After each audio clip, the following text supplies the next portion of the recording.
I've seen it a lot of the times, and the reason I smile is when people sell their companies, Celine.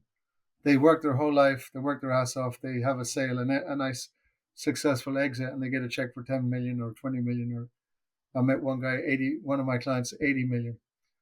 And then they go into deep depression because they lose a sense of identity because their identity was linked to I'm the CEO of this company and now I've got nothing.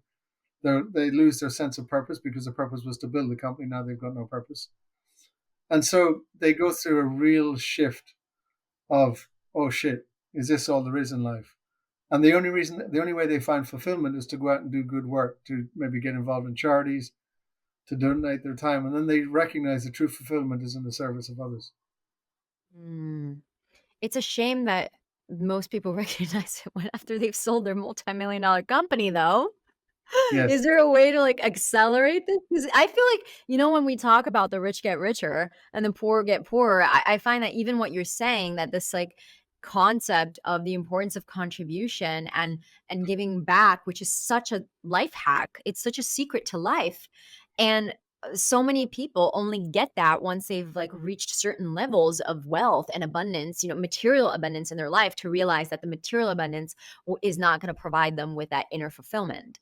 And, I have also had so many clients that I've been able to support through this process, similar to, what you're sharing.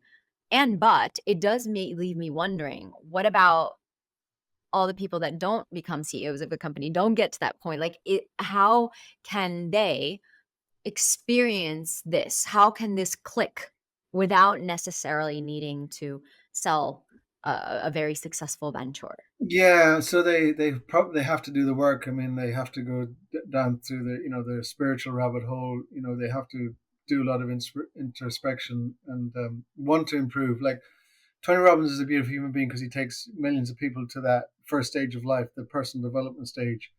But that's just stage one. After that, you've got beautiful people like Deepak Chopra, um, Joe Dispenza, who take people into the spiritual realm and into the whole etheric side of life. And so people, there's no shortcut. People have to just have to do the work and have to realize is that true fulfillment, as I said earlier, comes in the service of others. And I experienced it myself because my whole goal was to use the stock market to be free from my day job.